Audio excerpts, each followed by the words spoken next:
నమో వెంకటేశాయ. కలియుగ ప్రత్యక్ష దైవమైన శ్రీ శ్రీనివాస పరబ్రహ్మ యొక్క దివ్యానుగ్రహ విశేషం చేత తిరుమల తిరుపతి దేవస్థానం వారు అనేక ధార్మిక కార్యక్రమాలు నిర్వహిస్తున్నారు. అందులో భాగంగా ప్రతిరోజు మనం శ్రీమన్ మహాభారత అంతర్గత అరణ్య పర్వలోని విశేషాలను యథాశక్తి తెలుసుకునే ప్రయత్నం చేస్తూ ఉన్నాం. ఈనాటి ప్రవచన కార్యక్రమాన్ని మంగళ పద్య పఠన పురస్సరంగా ప్రారంభించుకుందాం. నారాయణం నమస్కృత్య నరం చైవ నరోత్తమం దేవీం సరస్వతీం వ్యాసం తతో జయముదీరయేత్. మహత్వాద్ భారవత్వాచ్చ మహాభారతముచ్యతే నిరుక్తమస్య యో వేద సర్వపాపైః ప్రముచ్యతే. శ్రీ గురుభ్యో నమః. హరి ఓం.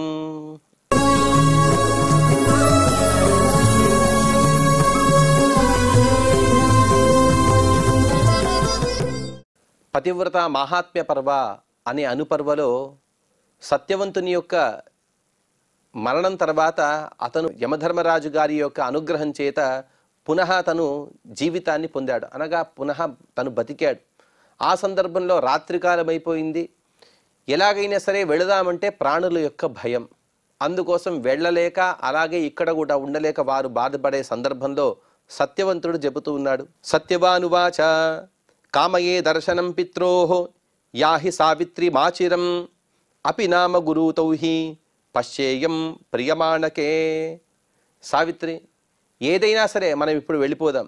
శీఘ్రంగా మనం నా తల్లిదండ్రులు చూడాలని అనుకుంటూ ఉన్నాను. అలాగే వారిద్దరు కూడా సంతోషంగా ఉండే విధానాన్ని నేను చూడగలనా? ఎందుకంటే వారు అక్కడ వెళ్ళి ఎంతో దుఃఖిస్తూ ఉంటే నేను కూడా దుఃఖాన్ని పొందాలి కదా. అలా ఉండకూడదు. పురామాతు పితరువాపి యది పశ్యామి విప్రియం న్యజీవిష్యేవరారోహే సత్యే నాత్మానమాలభే.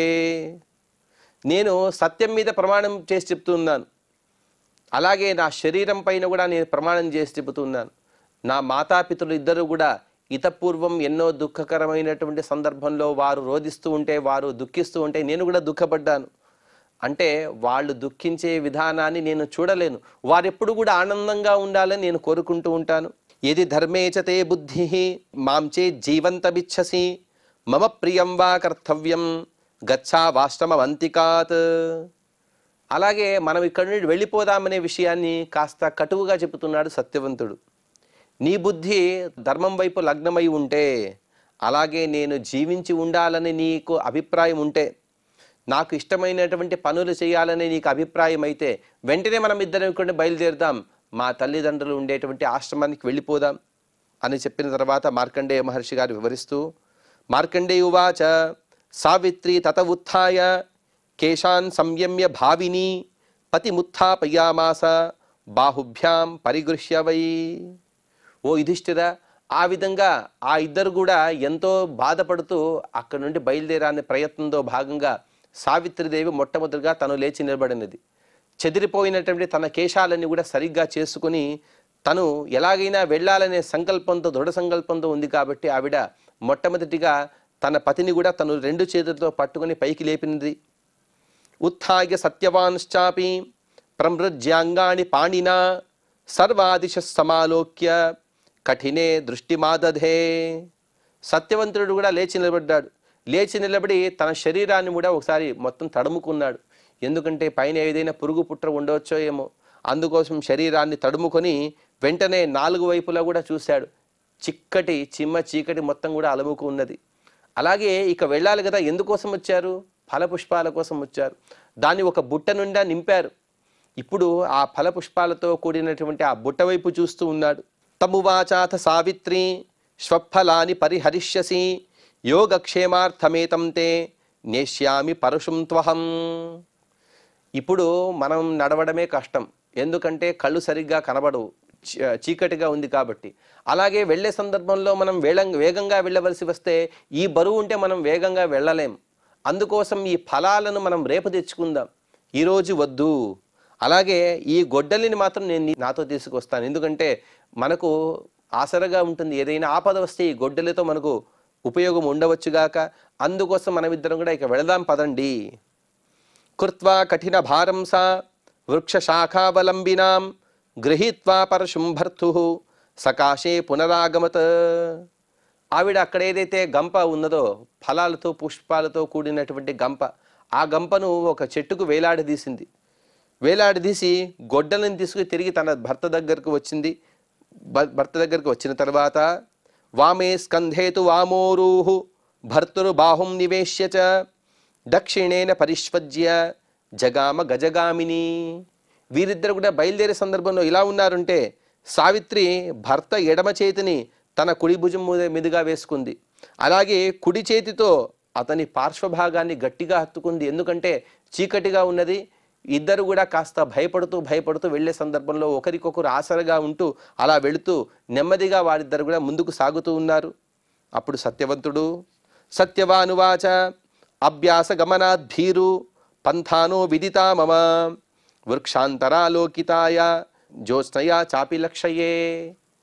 అక్కడ వనం ఎలా ఉన్నదంటే చాలా గాఢంగా పెరిగినటువంటి వనం. వాస్తవంగా అప్పుడు వెన్నెల ఉన్నది, కానీ ఎత్తుగా పెరిగినటువంటి చెట్లు అవి కూడా దట్టంగా పెరిగాయి.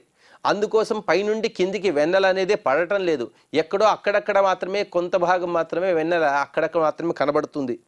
అందుకోసం ఆ సత్యవంతుడు చెబుతున్నాడు, నేను ఈ ప్రాంతంలో చాలాసార్లు తిరిగాను, అలాగే ఈ ప్రాంతమంతా కూడా నాకు తెలిసినదే, కానీ కాస్త చీకటిగా ఉన్నది కాబట్టి ఎక్కడైతే వెన్నెల పడుతుందో అక్కడ మాత్రమే నాకు దారి కనబడుతుంది.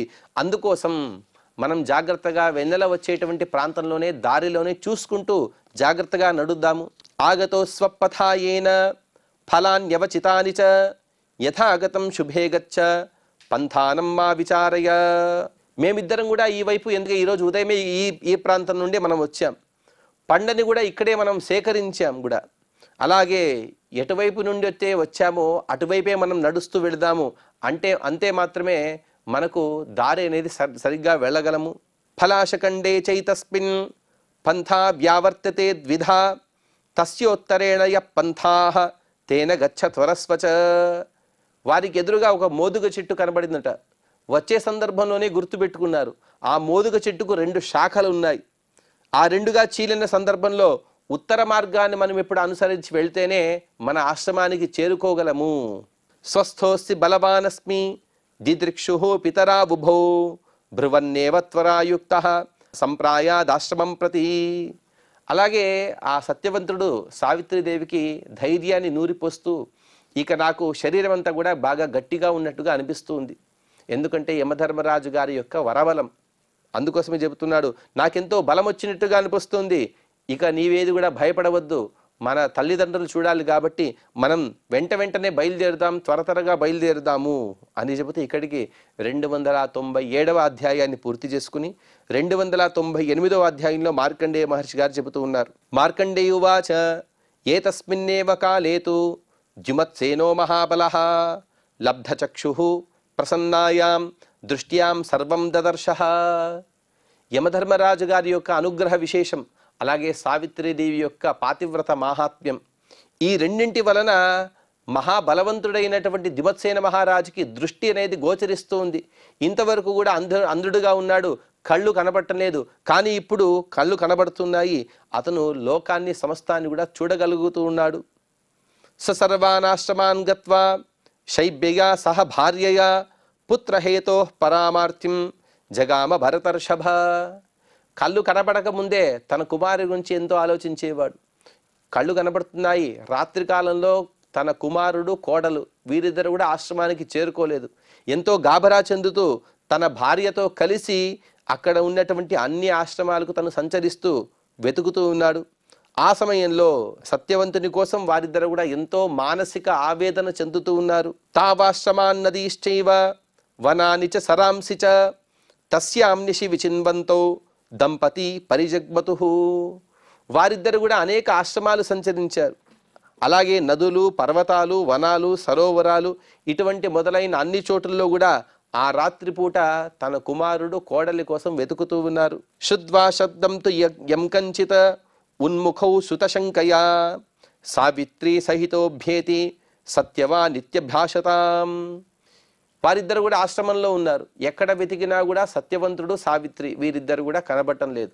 ఆశ్రమానికి వచ్చి కూర్చున్న సందర్భంలో, సత్యవంతుడి గురించి ఆలోచించే సందర్భంలో ఏ ఒక చిన్న శబ్దమైన అలికిడైనా కూడా తన కుమారుడే వస్తున్నాడేమో కోడలితో సహా అని అనుకుంటూ ఉన్నారు. కానీ వారిద్దరు కూడా రావటం లేదు. అందుకోసం వారి దుఃఖం అనేది ఇంకా వృద్ధి చెందుతూ ఉన్నది. భిన్నైశ్చ పరుషైః పాదైః శ్రవణైః శ్రోణితోక్షితైః కుశకంఠ విదిగ్ధాంగో ఉన్మత్తావివ విధావతః.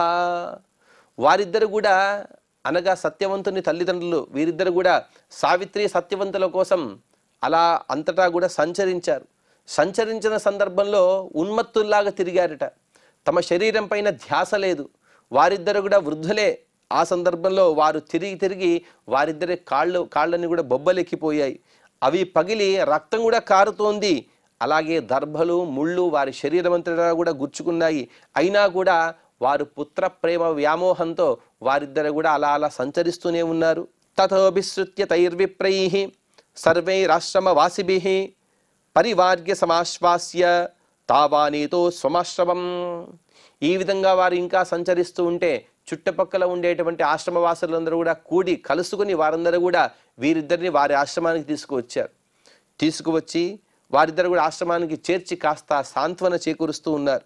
తత్ర భార్యా సహాయా సహ వృతో వృద్ధైస్తపోధనైః ఆశ్వాసితోపి చిత్రార్థైః పూర్వరాజ్ఞాం కథాశ్రయైః. అక్కడ ఉండేటువంటి తపోధనులు తాపసులు వారందరూ కూడా వృద్ధులు, అలాగే అనేక మునీశ్వరులు వీరిద్దరు కూడా ఈ ద్యుమత్సేనుని యొక్క భార్యకి అనేక సాంత్వన వచనాలు చెప్పారు.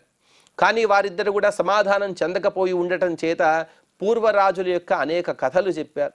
అనేక కథలు చెప్పి ఈ విధంగా వారందరూ కూడా ధర్మాత్ములు కాబట్టి వారు ఎప్పుడూ కూడా క్షేమంగా ఉన్నారు. మీరు ధర్మాత్ములే కాబట్టి మీరు, మీ పిల్లలు, మీ కోడలందరూ కూడా క్షేమంగానే ఉంటారు అని ధైర్యాన్ని నూరిపోస్తూ ఉన్నారు. తతస్థో పునరాశ్వస్థౌ వృద్ధౌ పుత్ర దిదృక్షయ బాల్యవృత్తాని పుత్రస్య స్మరంతో భృషదుఃఖితౌ.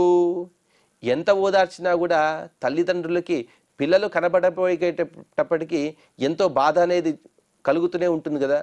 అందుకోసం ఈ ద్యుమత్సేనుని యొక్క భార్య వీరిద్దరు కూడా సత్యవంతుని యొక్క బాల్యాన్ని స్మరించుకుంటూ ఉన్నారు. అతను చిన్నప్పుడు ఇలా చేసేవాడు, ఇలా ఆటలాడేవాడు, ఇలా మాట్లాడేవాడు ఇత్యాది అన్ని కూడా గుర్తు తెచ్చుకుంటూ వారింతో కూడా ఇంకా దుఃఖిస్తూనే ఉన్నారు. పునరుక్త్వాచ కరుణాం వాచంతో శోకకర్షితౌ హా పుత్ర సాధ్వీవధూః క్వాసిత్యరోదతాం బ్రాహ్మణ సత్యవాక్తేషాం ఉవాచేదం తయోర్వచః. వారిద్దరు కూడా ఎంతో దుఃఖార్తులై చుట్టూ అనేక మునులు, రాజర్షులు, తాపసులు కూర్చున్న సందర్భంలో ఎంతో దుఃఖిస్తూ గట్టిగా ఏడుస్తున్నారు. ఓ కుమార, ఓ సత్యవంత, అలాగే ఓ కోడల సావిత్రి, మీరిద్దరు కూడా ఎక్కడ ఉన్నారు? ఇంతవరకు కూడా రాలేదు కదా, మీకేదైనా ఆపద ఎదురైందా అని దుఃఖిస్తూ ఎంతో బాధపడేటువంటి సందర్భంలో అక్కడ ఒక అనేక మునులు ఉన్నారు. వారిలో సువర్చస్ అనే ఒక బ్రాహ్మణుడు తను ఈ విధంగా మాట్లాడుతూ ఉన్నాడు. సువర్చా ఉవాచ యథాస్య భార్య సావిత్రి తపసా చ దమేన చ ఆచరేణ చ సంయుక్త తథా జీవతి సత్యవాన్. ఓ ద్యుమత్సేన మహారాజా, ఎందుకయ్యా స్వామి మీరు బాధపడతారు? ఎందుకంటే మీ కోడలైనటువంటి సావిత్రీదేవి తన తప ప్రభావం వలన, అలాగే ఆవిడ యొక్క పాతివ్రత్యం వలన, అలాగే ఇంద్రియ నిగ్రహం వలన ఖచ్చితంగా కూడా వారిద్దరి కూడా ఎటువంటి ఆపదలు అనేవి లేవు. సత్యవంతుడు జీవించే ఉన్నాడు, ఇది నా నిశ్చయము అని సువర్చస్ చెప్పిన తర్వాత అక్కడే ఉన్నటువంటి గౌతమ మహర్షి గారు కూడా చెబుతున్నారు. గౌతమోవాచ వేదాస్సాంగా మయాధీతాః తపో మే సంచితం మహత్ కౌమార బ్రహ్మచర్యం చ గురవోగ్నిశ్చ తోషితః. ఓ ద్యుమత్సేన మహారాజా, నేను సాంగోపాంగమైనటువంటి వేదాలను అభ్యసించాను, అలాగే చాలా కాలం వరకు కూడా తపస్సు చేశాను.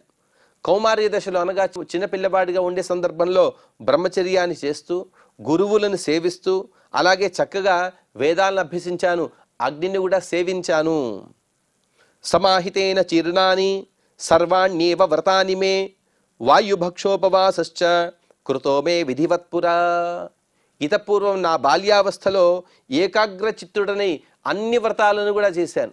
ఏ ఏ వ్రతాలను అయితే చేయాలో అన్ని వ్రతాలను నేను పరిపూర్ణంగా వాటిని నిర్వహించాను. అలాగే కేవలం వాయుభక్షుడిగా ఉంటూ అనేక కాలం వరకు కూడా నేను తపస్సు చేశాను. అనేన తపసా వేద్మి సర్వం పరచికీర్షితం సత్యమేతన్నిబోధధ్వం ధ్రియతే సత్యవానితి. అందుకోసం నా తపస్సు, నా జ్ఞానము, ఈ అన్నిటి విషయం వల్ల నేను చెబుతున్నాను, ఖచ్చితంగా కూడా సత్యవంతుడు సావిత్రిదేవి వీరిద్దరు కూడా సుఖంగా క్షేమంగానే ఉన్నారు.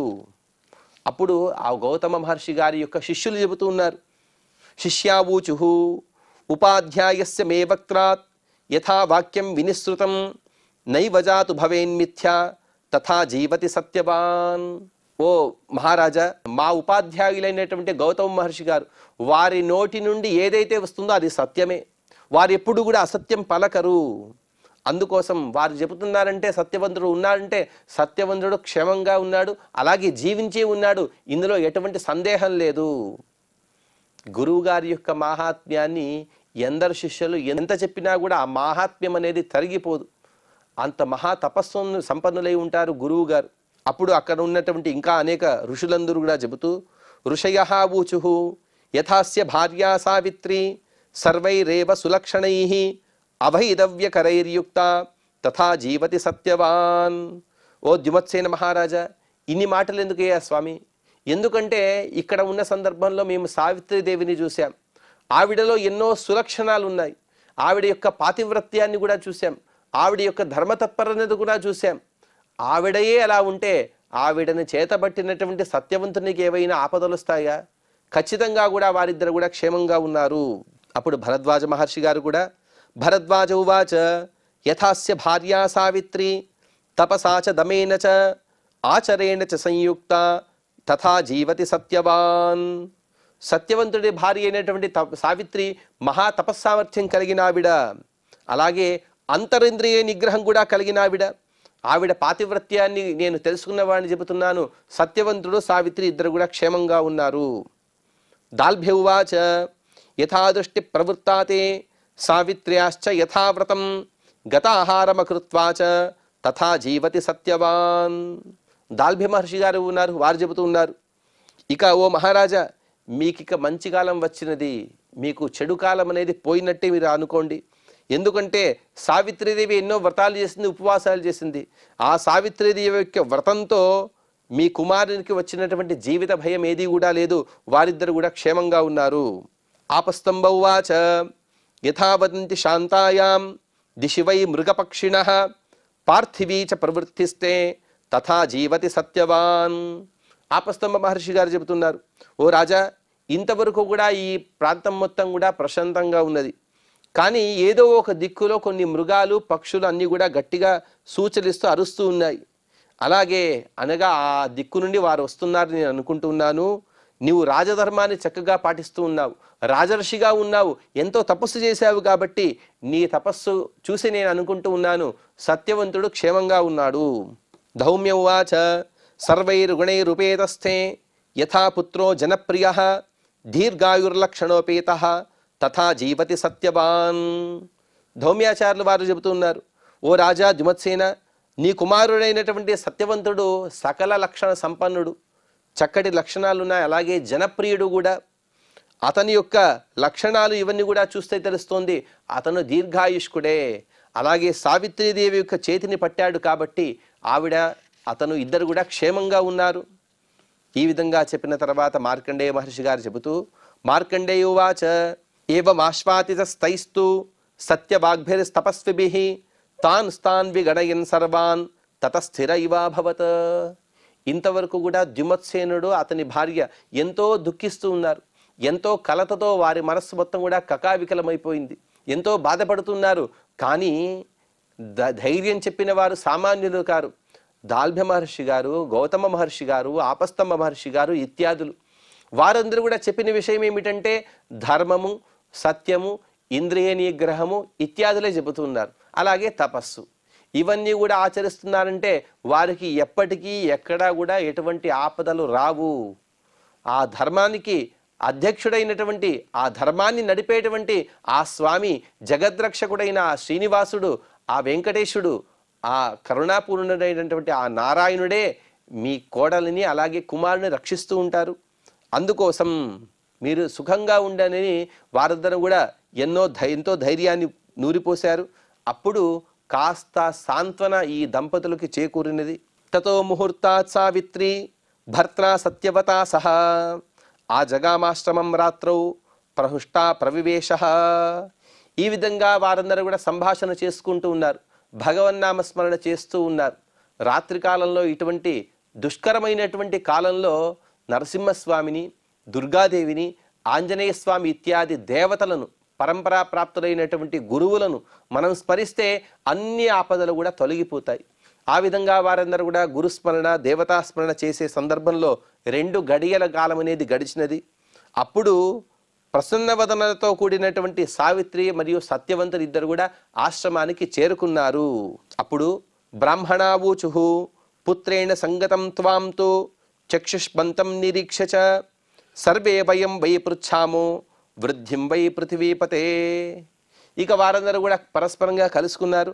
అప్పుడు అక్కడ ఉన్నటువంటి బ్రాహ్మణులందరూ చెబుతున్నారు, ఓ మహారాజా, మీరు మీ పుత్రుడిని కలుసుకున్నారు, అలాగే మీకు పోయినటువంటి కంటి చూపు తిరిగి వచ్చినది. ఇదంతా కూడా శుభకరమని మేము అనుకుంటూ ఉన్నాము. మాకంతా కూడా ఎంతో ఆనందం కలుగుతుంది. ఇవన్నీ కూడా ఎన్నో శుభ సూచనలే కనబడుతూ ఉన్నాయి. సమాగమేన పుత్రస్య సావిత్ర్యా దర్శనేన చ చక్షుషశ్చాత్మనో లాభాత్ త్రిభిర్దిష్ట్యా వివర్ధసే. నీ కుమారుడు అలాగే కోడలు వీరిద్దరు కూడా వెళ్ళిన వారు తిరిగి వచ్చారు. నీకు పోయినటువంటి కంటి చూపు తిరిగి వచ్చింది. ఇవన్నీ కూడా శుభసూచకాలే. సర్వే రస్మాభిరుక్తం యత్ తథా తన్నాత్ర సంశయః భూయో భూయః సమృద్ధిస్తే క్షిప్రమేవ భవిష్యతి.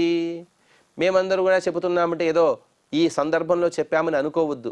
మాకన్నీ కూడా ఏదో సూచన వస్తుంది. అదంతా కూడా దైవం యొక్క అనుగ్రహమే. అందుకోసం మేమందరం చెప్పినది చెప్పినట్టుగా జరుగుతుంది. ఇందులో ఎటువంటి సందేహం లేదు. ఇకపైన మీకన్నీ కూడా శుభ పరంపరలే, అన్నీ కూడా శుభాలే చేకూరుతాయి.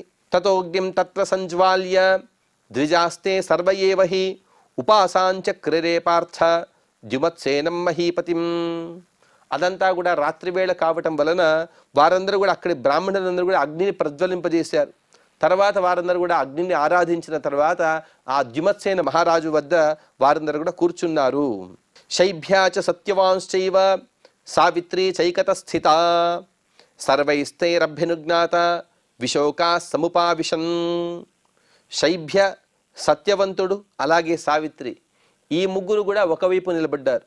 మిగతా మహనీయులందరూ కూడా అక్కడే ఒకవైపు కూర్చున్నారు. తతో రాజ్ఞా సహాసీనాః సర్వే తే వనవాసినః జాత కౌతూహలాః పార్థ పపృచ్ఛుర్ నృపతే సుతం. ఇంతవరకు కూడా ఎన్నో సరోవరాలు, పర్వతాలు అన్నిటా కూడా వెతికారు. ఎక్కడా కూడా సత్యవంతుడు కనబడటం లేదు.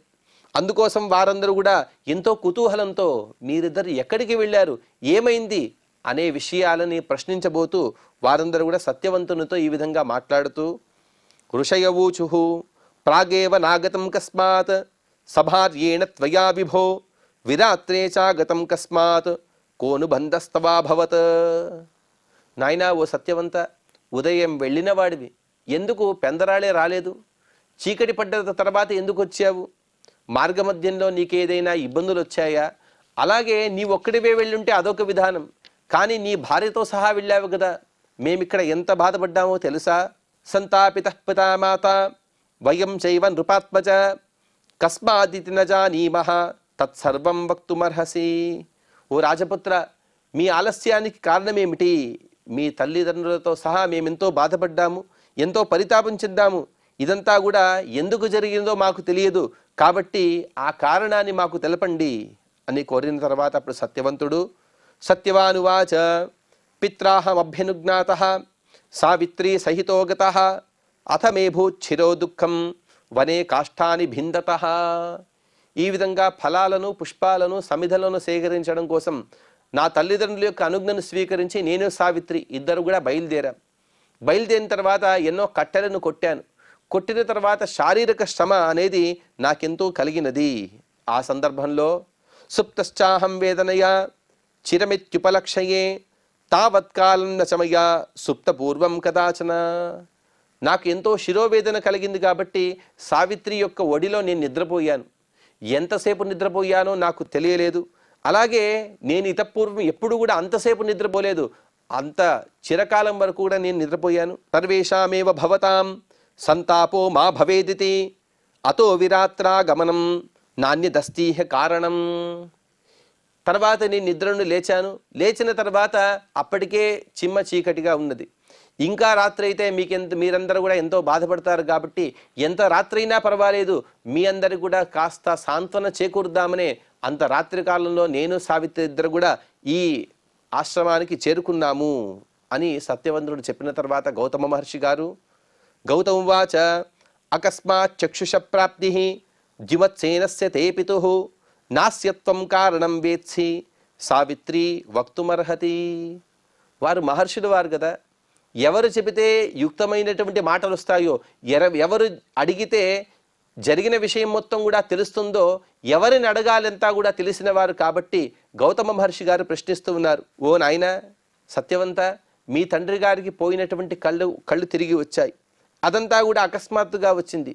దీని వెనక ఏదో కారణం ఉన్నది. ఈ కారణం అనేది నీకు తెలియకపోవచ్చుగాక. సావిత్రి దీని గురించి చెబుతుంది కదా. శ్రోతిమిచ్ఛామి సావిత్రి త్వం హి వేత్త పరావరం త్వాం హి జానామి సావిత్రి సావిత్రి మివ తేజసా. ఓ సావిత్రి, నీ గురించి నాకు తెలుసు.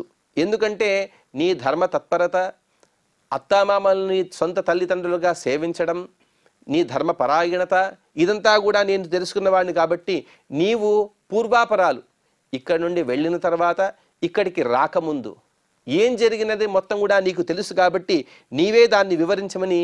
అలాగే నీవు సావిత్రి మివ తేజస, సాక్షాత్తుగా సావిత్రీదేవి దేవత తను మూర్తి భవిస్తే ఎలాగైతే ఉంటుందో నీలాగే ఉంటుంది కదా. త్వమత్ర హేతుం జానీషే తస్మాత్ సత్యం నిరుచ్యతాం రహస్యం యది తే నాస్తి కించిదత్ర వదస్వనః. అలాగే రాజుగారికి అకస్మాత్తుగా దృష్టి ప్రాప్తించడం, ఈ అన్నిటి వెనక కూడా ఏదో దైవ కారణం ఉన్నది నాకు అనిపిస్తున్నది. అది మా అందరి ముందు కూడా చెప్పగలిగినదైతే చెప్పమని గౌతమ మహర్షి గారు కోరగా అప్పుడు సావిత్రీదేవి చెబుతున్నది. ఆ సావిత్రీదేవి యొక్క మాటలను, తర్వాత జరిగిన వృత్తాంతాన్ని మనం తదుపరి ప్రవచనంలో తెలుసుకునే ప్రయత్నం చేద్దాం. ఈనాటి ప్రవచనాన్ని శ్రీ వెంకటేశ్వర స్వామి వారి పాద పద్మముల యందు సమర్పణ చేస్తూ క్షమా ప్రార్థన మరియు మంగళ పద్యాన్ని పలుకుదాం. యదక్షర పదభ్రష్టం మాత్రాహీనం చ యద్భవేత్ తత్సర్వం క్షమ్యతాం దేవ నారాయణ నమోస్తుతే. శ్రియః కాంతాయ కళ్యాణ నిధయే నిధయేర్థినాం శ్రీ వెంకట నివాసాయ శ్రీనివాసాయ మంగళం.